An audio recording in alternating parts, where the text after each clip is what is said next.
Hello friends, welcome to NCERT classes. और आज हम एनसीईआरटी क्लासेस में क्लास 11th केमिस्ट्री का chapter number 1 some basic concept का लेक्चर नंबर 2 लेकर आए हैं। आपने अगर फर्स्ट लेक्चर नहीं देखा तो आप जाकर फर्स्ट लेक्चर जाकर देख सकते हैं। यूट्यूब पे टाइप करें एनसीईआरटी क्लासेस बाय बढ़ाना, आपको फर्स्ट लेक्चर वहाँ सम बेसिक कंसेप्ट का मिल जाएगा। हम इस चैप्टर को 4 लेक्चर में कंप्लीट करने जा रहे हैं।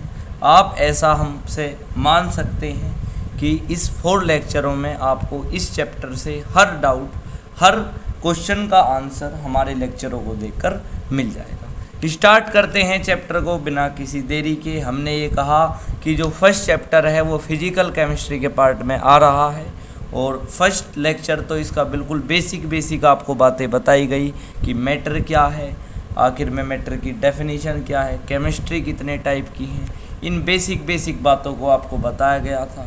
अब हम आगे बढ़ते जा रहे हैं। बेसिकली अब हमने क्लासिफिकेशन ऑफ मैटर पढ़ लिया था, तो हम एक थोड़ा सा क्विक रिवीजन करने के लिए अब हम आपका एक मैप बना कर आए हैं और हम आपको ओवरव्यू दिखाने देना चाहते हैं कि हमें अब आखिर में पढ़ना क्या क्या चीज़ें हैं। तो स्टार्ट करते हैं बिना किसी देरी के। अब कि हम इस लेक्चर में आपको प्रॉपर्टीज ऑफ मैटर के बारे में पढ़ाना चाहेंगे, उसकी physical properties, chemical properties, measurement of physical properties और 7 फंडामेंटल यूनिट्स। शायद आपने अभी चैप्टर नंबर 2 फिजिक्स का ना पढ़ा हो, यूनिट्स एंड मेजरमेंट, वो अब हमारे चैनल पर भी अभी नहीं आया है। तो जो हमारी ये 7 फंडामेंटल्स क्वांटिटीज़ होती हैं, इन 7 फंडामेंटल क्वांटिटीज़ का यूज फिजिक्स के चैप्टर में भी होगा। इसके बाद हम कुछ यूनिट्स पढ़ेंगे कि भाई जैसे इन 7 फंडामेंटल यूनिट्स है तो इनकी लेंथ क्या है और लेंथ की यूनिट क्या है, मास की यूनिट क्या है, इनके बारे में हम डिस्कस करेंगे। कहने का मतलब है जो लेक्चर नंबर 2 है वो भी बेसिक बातों पर ही डिपेंड करेगा। बिना किसी देरी के स्टार्ट करते हैं, क्योंकि आपको भी पता होना चाहिए कि हम पढ़ने क्या जा रहे हैं और हमें पढ़ना क्या है। स्टार्ट करते हैं मैटर से। हमने एक छोटा सा मैप बनाया है जिससे आपको एक रिवीजन करने में बड़ी आसानी होगी, आपको पता लगेगा कि हमने पढ़ा क्या था। स्टार्ट करते हैं। देखिए मैटर क्या है। अगर आपसे मैटर के बारे में पूछता तो जब हम मैटर की क्लासिफिकेशन करते हैं तो हम मैटर को 2 पार्ट्स में डिवाइड करते हैं, प्योर सब्सटेंसेस और मिक्सचर। प्योर सब्सटेंसेस को भी हम फर्दर 2 पार्ट्स में डिवाइड करते हैं, एलिमेंट और कंपाउंड। एलिमेंट क्या है? जो सेम टाइप के एटम से मिलकर बनते हैं हम वो एलिमेंट बोलते हैं। हमने वैसे आखिर में पिछली वीडियो में बता रखा है, लेकिन एक क्विक रिवीजन करने के लिए हम इन बातों का ध्यान रखेंगे। कंपाउंड क्या है? जो more than 1 type of atom, जो एक से ज़्यादा तरह के डिफरेंट एटम से मिलकर बने। अगर आपसे कोई पूछता कि भाई व्हाट इज़ एलिमेंट, जो आपको सिर्फ एलिमेंट के बारे में यही बताना है कि जो सेम टाइप के एटम से मिलकर बनता है वो एलिमेंट है। अगर आपसे कह दिया जाए कंपाउंड क्या है, तो जो डिफरेंट अलग अलग तरह के एटम से मिलकर बनता है वो कंपाउंड है। उसके बाद मैटर को डिवाइड करा गया था मिक्सचर। मिक्सचर क्या है? जिसमें डिफरेंट तरह के जो मॉलिक्यूल से मिलकर बनता है उसे हम मिक्सचर बोलते हैं। मिक्सचर भी 2 तरह का होता है, जैसे होमोजीनियस और हेट्रोजीनियस। होमोजीनियस मिक्सचर वो मिक्सचर होते हैं जो बिल्कुल कम्प्लीटली मिक्सड हो जाते हैं, जिनमें एक यूनिफॉर्म कंपोजिशन देखने को मिलता है। जैसे फॉर एग्जांपल आपने वाटर में शुगर को मिलाया तो आप उसकी जहाँ भी आप पोजीशन चेक करोगे तो आपको वहाँ यूनिफॉर्म कंपोजिशन मिलेंगे। और उसके बाद हेट्रोजीनियस मिक्सचर क्या है सर? हेट्रोजीनियस मिक्सचर वो मिक्सचर होता है जो यूनिफॉर्म जहाँ कंपोजिशन देखने को नहीं मिलता, जो चीज़ कम्प्लीटली मिक्स्ड नहीं हो पाती। जैसे वाटर और सॉल्ट को, वाटर और सैंड को, मिट्टी को अगर मिलाएंगे तो मिट्टी नीचे बैठ जाएगी, तो वहाँ यूनिफॉर्म कंपोजिशन को देखने को नहीं मिलेगा। जैसे मिक्सचर के O2 + CO2 और CO + CO2, ये मिक्सचर के एग्जाम्पल हैं H2। यानी कि जब अलग अलग तरह के मॉलिक्यूल मिल जाते हैं तो वो मिक्सचर बनाते हैं। मॉलिक्यूल किससे बनते हैं? एटम जब मिल जाते हैं तो मॉलिक्यूल। देखिए एक एटम क्या है? जैसे हाइड्रोजन एक एटम है, ये सारे एटम हैं। एलिमेंट ही तो एटम है ना। अगर वो एलिमेंट 2 हो जाते हैं तो वो मॉलिक्यूल बना देते हैं। तो जो अलग अलग तरह के मॉलिक्यूल से मिलकर बनते हैं उन्हें मिक्सचर बोलते हैं। हमारा कहने का मतलब यही आपसे रहेगा कि अगर आप किसी भी चैप्टर को पढ़ने लगते हैं उसके स्टार्टिंग से लेक्चर पढ़िए और उसके साथ साथ एनसीईआरटी की एक झलक देखकर चलिए कि एनसीईआरटी की कोई लाइन, कोई टॉपिक ऐसा तो नहीं रह गया जो आपको नोट्सों में या एनसीईआरटी से आपने पढ़ा नहीं है। इसलिए हम बीच बीच में आपको एक एनसीईआरटी की झलक दिखाने की कोशिश करते हैं कि हम कहाँ पढ़ रहे हैं, कहाँ से ये नोट्स बनाए जा रहे हैं और कैसे कैसे हम चीज़ों को आपको क्लियर कराने की कोशिश कर रहे हैं। उसके बाद हम बात करते हैं एटम क्या है। देखिए व्हाट इज़ एटम। बहुत सारे पिछली बार हम पढ़ रहे थे तो हमारे से एक क्वेश्चन पूछा गया कि भाई एटम क्या है, तो आपसे भी पूछा जा सकता है एटम क्या है। Atom is the smallest unit of matter which can not exceed independently in nature भी बोल सकते हैं। एटम एक वो सबसे स्मॉलेस्ट यूनिट होती है मैटर की जो एक्सिड नहीं कर सकती इंडिपेंडेंटली नेचर में, वो नेचर में अकेली नहीं रह सकती। एटम को चाहिए प्यार, आप ऐसे बहुत याद कर सकते हैं, एटम को प्यार चाहिए और एटम मिलकर बनाता है मॉलिक्यूल, और मॉलिक्यूल इस नेचर में इंडिपेंडेंटली रह सकता है, इस नेचर में अकेला रह सकता है, आप ऐसे मान सकते हैं। मैटर हमने आपको पहले ही बता दिया था, हर वो चीज़ जो ऑक्यूपाई करती है स्पेस जिसमें मास होता वो मैटर है। देखिए हमारा मतलब या हमारा जो एम है वो ये होता है कि आपको कंसेप्चुअली और कंसेप्ट बातें बताई जाएं जिससे आप एक थ्योरेटिकल याद ना कर कर कंसेप्टों पर फोकस कर सकें और कंसेप्ट को ध्यान में रख सकें। डेफिनेशन बोलने को तो हम डेफिनेशन भी लिखवा सकते थे कि anything which occupy space and have mass is called matter, लेकिन main target this is a concept और कंसेप्ट इज पावर। उसके बाद हम बात करते हैं एटम क्या है। देखिए एटम को हमने फर्दर डिवाइड करा है 3 पार्ट में, इलेक्ट्रॉन, प्रोटॉन और न्यूट्रॉन। इलेक्ट्रॉन क्या है? जो नेगेटिव चार्ज पार्टिकल्स होते हैं भाई एटम में। इलेक्ट्रॉन क्या होते हैं भाई? एटम में 3 चीज़ें पाई जाती हैं, इलेक्ट्रॉन, प्रोटॉन, न्यूट्रॉन। अगर आपसे एटम के बारे में पूछता तो हम कहेंगे भाई एटम मैटर की स्मॉलेस्ट यूनिट है। और एटम किस चीज़ से मिलकर बनते हैं? Electron, proton, neutron. एटम में होते हैं इलेक्ट्रॉन नेगेटिव चार्ज पार्टिकल्स हैं, प्रोटॉन पॉजिटिव चार्ज पार्टिकल है, न्यूट्रॉन न्यूट्रल होते हैं, इनमें कोई से भी पार्टिकल नहीं होते। Electron, proton constituent in charge of atom, ये एटम को क्या देते हैं? ये एटम को चार्ज देते हैं। और न्यूट्रॉन, भाई न्यूट्रॉन क्या देता है एटम को? तो ये एटम को मास देता है। उसके बाद हमने एक फॉर्मूला आपको समझाने की कोशिश करी, chemical symbol of any element. अगर आपको किसी भी एलिमेंट का, ये जो टॉपिक है वो थोड़ा सा इम्पोर्टेंट है, थोड़ा सा क्रिटिकल है, अगर आप इस पर क्वेश्चन लगाएंगे तो मुझे लगता है आपको ये बातें समझ में आने लगे। एनी एलिमेंट, कोई भी अगर आपके पास एलिमेंट है तो आप उसका केमिकल सिंबल कैसे निकाल सकते हैं, केमिकल सिंबल आप कैसे फाइंड आउट कर सकते हैं। जैसे उसका कोई भी एलिमेंट है, उसका एटॉमिक नंबर Z है, तो उसका फॉर्मूला यही होगा कि एटॉमिक नंबर Z बराबर number of proton is equal to number of electron. किसी भी एलिमेंट का केमिकल सिंबल आप कैसे निकाल सकते हैं? तो जैसे किसी भी एलिमेंट का एटॉमिक नंबर Z है तो बराबर number of proton is equal to number of electrons. आगे बढ़ते हैं वीडियो में। अब हम बात आपसे करने जा रहे हैं कि find number of electron, proton, neutron in following atoms. देखिए बहुत सारे ऐसे स्टूडेंट्स होते हैं, हम कहना नहीं चाह रहे थे लेकिन आपको कंसेप्ट बताने के लिए हम आपको बताना चाहते हैं। अगर कभी क्वेश्चन में आपसे कह दिया जाए कि भाई हाँ हमें ये इतने एटम्स दे दिए गए हैं और फाइंड आउट कह दिया कि भाई इलेक्ट्रॉन, प्रोटॉन, न्यूट्रॉन को फाइंड आउट करिए।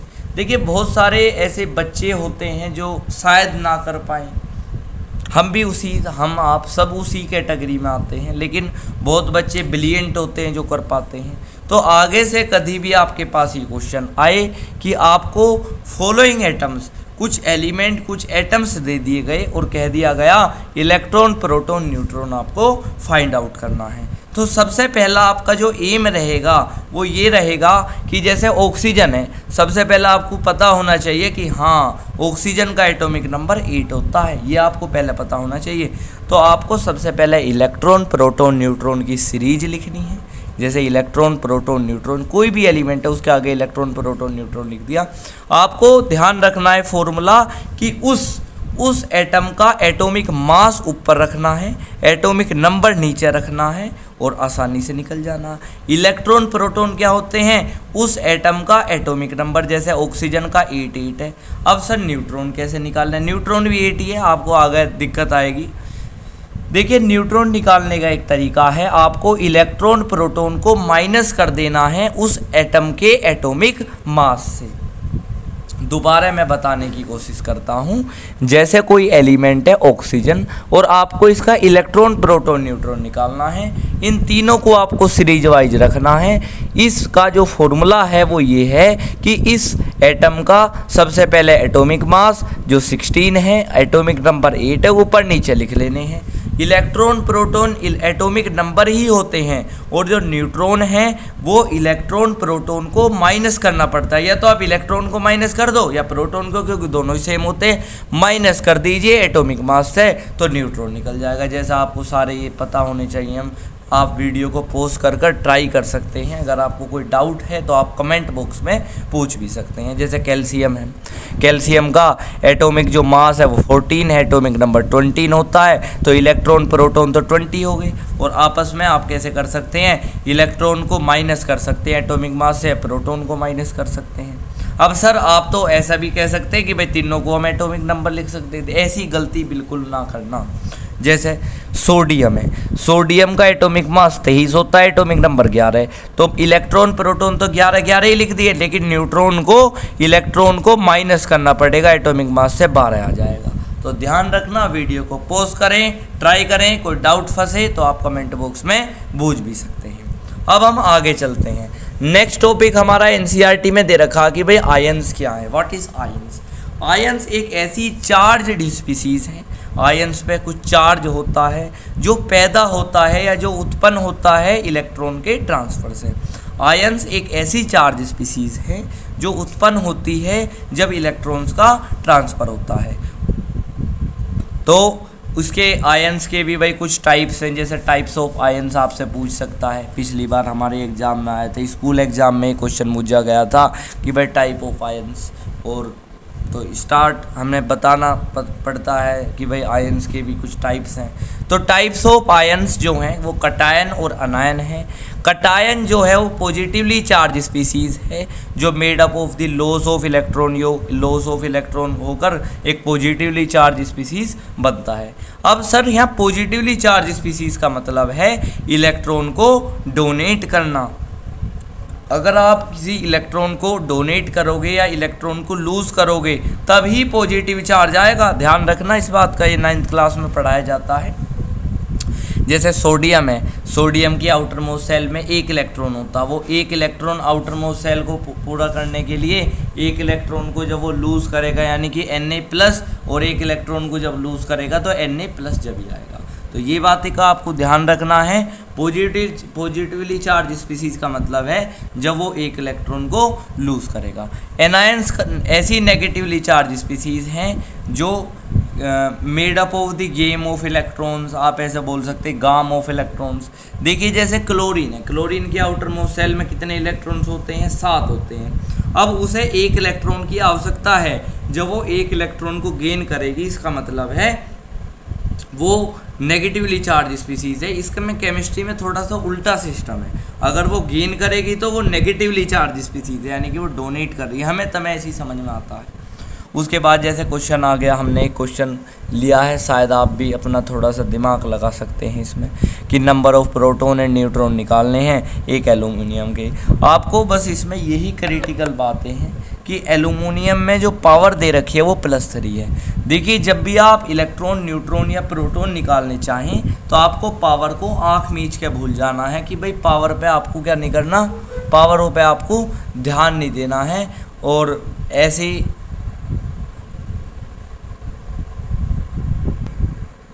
तो बस आपको इतनी ही बातों का ध्यान रखना है कि भाई जो एल्यूमिनियम है, जैसे इसमें आपको पावर दी गई है तो आपको इसमें यही बातों का ध्यान रखना है कि जैसे Al+3 लिख रहा है यहाँ, तो आपको सिर्फ Al पर ध्यान देना है, +3 पावर पर ध्यान नहीं देना। तो एल्यूमिनियम का जो एटॉमिक नंबर होता है वो कितना होता, 13 2 × 26, तो इसका एटॉमिक मास 27/13, तो इसका 13। भाई प्रोटॉन तो एज इट इज़ रहता है, जो इलेक्ट्रॉन का एटॉमिक नंबर है, मतलब जो एटम का जो एटॉमिक नंबर है वो 13 है, और 13 को 27 में से माइनस करेंगे तो 14 आ जाएगा।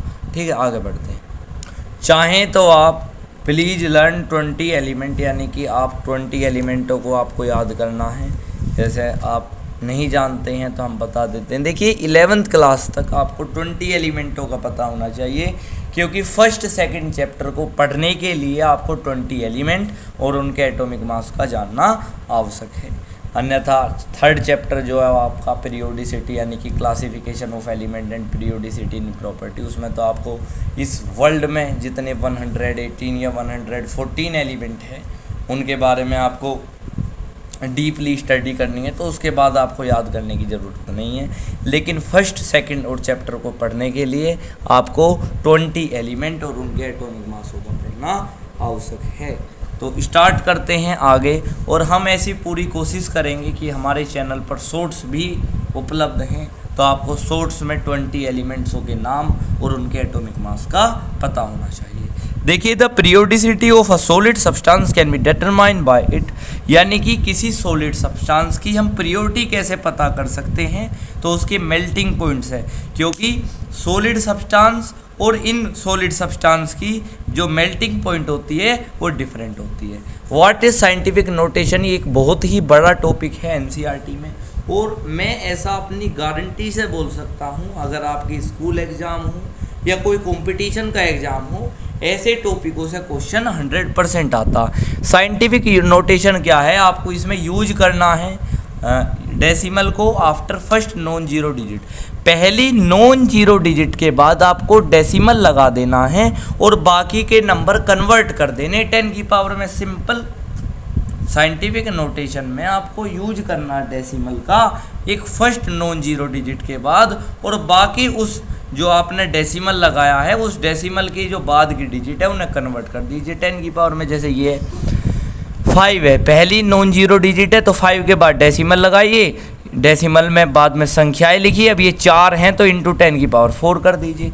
जैसे ये आ गया तो 2 पॉइंट, बट पहली नॉन जीरो डिजिट क्या है 2 है, तो 2 के बाद पॉइंट लगाया और बाकी को कन्वर्ट कर दिया 10 की पावर में। अब ऐसी सिचुएशन भी आ सकती है, ऐसी सिचुएशन का सामना आपको करना पड़ सकता है कि भाई 0.0, तो आपको ध्यान रखना है पहली नॉन जीरो 2 के बाद है तो 2.34 इंटू 10 की पावर 4, तो माइनस इधर इसलिए आया क्योंकि वो बैक साइड में था। उसके बाद आपको प्लैंक कांस्टेंट की साइंटिफिक नोटेशन याद करने की आवश्यकता है, जो 6.626 इंटू 10 की पावर 34 है।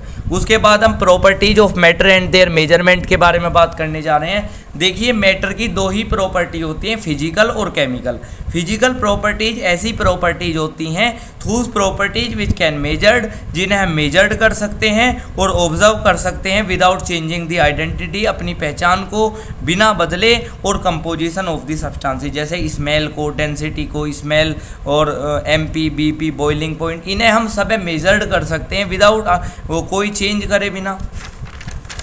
केमिकल प्रॉपर्टीज, देखिए डेफिनेशन को तो बहुत सारी डेफिनेशन लेकिन जो कंसेप्ट है वो नीचे वाली लाइन है कि मेजरमेंट, केमिकल प्रॉपर्टीज वो प्रॉपर्टीज होती हैं जिनकी हम मेजरमेंट और ऑब्जर्वेशन करते हैं, जिनमें हमें रिक्वायर होती है केमिकल रिएक्शन की। उसके बाद हम 7 फंडामेंटल यूनिट्स पढ़ने जा रहे हैं जो फिजिक्स के चैप्टर नंबर 2 में भी काम आएंगी, और इसमें भी एक बहुत बड़ा महत्व है इनका। ये फंडामेंटल यूनिट से हम कोई भी बेसिक यूनिट बना सकते हैं, जैसे length, mass, time, electric current, temperature, luminous intensity, amount of substances, इनके सिंबल और एसआई यूनिट आपको याद करनी है। वीडियो को पॉज करें और ट्राई करें। एसआई यूनिट जैसे लेंथ की metre, mass kilogram, time second, electric current ampere, temperature kelvin, और luminous intensity candela, amount of mole. देखिए इसमें आपको जो एसआई यूनिट है MOLE है और सिंबल MOL है, और लेंथ को हम जो रिप्रेजेंट करते हैं सिंबल जो है M kg SA, और टेम्परेचर को केल्विन और थीटा दोनों से, और CD और मोल। देखिए कुछ ऐसी होते हैं जैसे क्वेश्चनों में आ जाता कि 1 डेसीमीटर तो 10 की पावर -1, 1 सेंटीमीटर 10 की पावर -2, मिलीमीटर, माइक्रोमीटर। वीडियो को पोस्ट करके देख सकते हैं, बहुत सारे ऐसे क्वेश्चन हैं जिनमें ये चीज़ें आ जाती हैं और आप कंफ्यूज हो जाते हैं कि भाई 10 की पावर हम कितनी लें। तो ऐसा आप उम्मीद कर चल सकते हैं। इससे अगले वाली आने वाली वीडियो में हम कुछ टॉपिकों के बारे में डिस्कस करेंगे, उससे आने वाली वीडियो में हम इस चैप्टर को कंप्लीट करने की पूरी कोशिश करेंगे। न्यूमेरिकल आपको कराएंगे और वीडियो पसंद आई हो तो वीडियो को लाइक करें, चैनल है सब्सक्राइब करें, और कोई भी अगर डाउट है तो कमेंट करना ना भूलें। हम आपका डाउट क्लियर करने की पूरी कोशिश करेंगे। और हमारा मानना ये है कि अगर आप किसी भी चैप्टर को पढ़ते हैं तो स्टार्टिंग से पढ़िए, उनके लेक्चरों को, आने वाले लेक्चर से पहले लेक्चर को रिवाइज कर आइए। Thank you for listening.